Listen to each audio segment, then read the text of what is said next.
ओम नमो भगवते वासुदेवाय नमः। कार्तिक मास के आज सप्तमी दिवस की आप सभी को ढेरों शुभकामनाएं। कार्तिक मास महात्म्य कथा अध्याय 7वां आप सबके समक्ष रखती हूँ। नारद जी ने कहा, हे राजन, कार्तिक मास में व्रत करने वाले नियमों को मैं संक्षिप्त में बतलाता हूँ, उसे आप सुनिए। व्रती को सब प्रकार के आमिष, मांस, उड़द, राई, खटाई तथा नशीली वस्तुओं का त्याग कर देना चाहिए। व्रती को दूसरे का अन्न ग्रहण नहीं करना चाहिए, किसी से द्वेष नहीं रखना चाहिए और तीर्थ के अतिरिक्त अन्य कोई यात्रा भी नहीं करनी चाहिए। देवता, वेद, ब्राह्मण, गाय, व्रती नारी, राजा तथा गुरुजनों की निंदा भी नहीं करनी चाहिए। व्रती को दाल, तिल, पकवान व दान किया हुआ भोजन ग्रहण नहीं करना चाहिए। किसी की चुगली या निंदा भी नहीं करनी चाहिए। किसी भी जीव का मांस नहीं छूना चाहिए।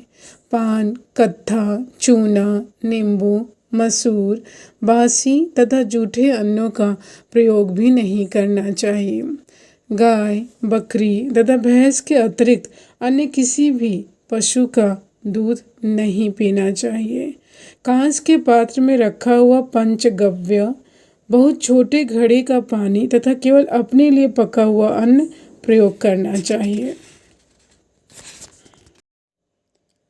कार्तिक मास का व्रत करने वाले मनुष्य को सदैव ब्रह्मचर्य का पालन करना चाहिए। उसे भूमि पर सोना चाहिए और दिन के चौथे पहर में केवल एक बार पत्तल में भोजन करना चाहिए।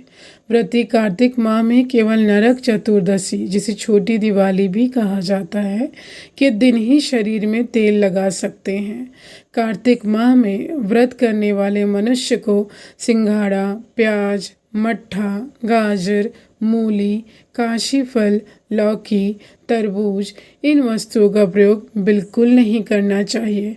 रजस्वला, चांडाल, पापी, म्लेच्छा, पतित, व्रतहीन, ब्राह्मण द्रोही और नास्तिकों से बातचीत नहीं करनी चाहिए। भगवान विष्णु को प्रसन्न करने के लिए अपनी शक्ति के अनुसार चांद्रायन आदि का व्रत करना चाहिए और उपयुक्त नियमों का पालन करना चाहिए।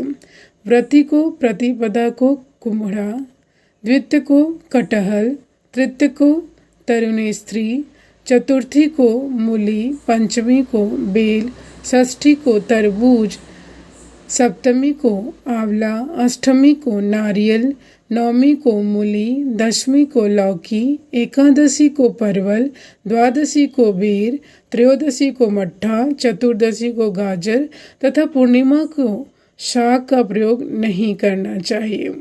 रविवार को आंवला का प्रयोग नहीं करना चाहिए। कार्तिक माह में व्रत करने वाला मनुष्य यदि इन शाकों में से किसी शाक का सेवन करना चाहे तो केवल ब्राह्मण को देकर तभी ग्रहण करना चाहिए। यही विधान माघ के व्रत के लिए भी है। देवोत्थानी एकादशी में पहले कही गई विधि के अनुसार नित्य जागरण, गायन, वादन आदि करना चाहिए। इसको विधि पूर्वक करने वाले मनुष्य को देखकर यमदूत ऐसे भाग जाते हैं जैसे सिंह की गर्दन से हाथी भाग जाते हैं। यज्ञ हैं वह 1000 की संख्या में किए जाते पर भी इसकी तुलना नहीं कर सकते, क्योंकि यज्ञ करने वाले मनुष्य को सीधा वैकुंठ की प्राप्ति होती है। जिस प्रकार राजा की रक्षा उसके अंग रक्षक करते हैं, उसी प्रकार कार्तिक माह का व्रत करने वाले की रक्षा भगवान विष्णु की आज्ञा से इंद्रादि देवता करते हैं। व्रती मनुष्य जहाँ कहीं भी रहता है वहीं पर उसकी पूजा होती है, उसका यश फैलता है। उसके निवास स्थान पर भूत पिशाच आदि कोई भी नहीं रह पाते हैं। विधि पूर्वक कार्तिक माह का व्रत करने वाले मनुष्यों के पुण्यों का वर्णन करने में ब्रह्मा जी भी असमर्थ हैं। यह व्रत सभी पापों को नष्ट करने वाला, पुत्र पौत्र प्रदान करने वाला और धन धान्य की वृद्धि करने वाला है। ओम नमो भगवते वासुदेवाय नमः।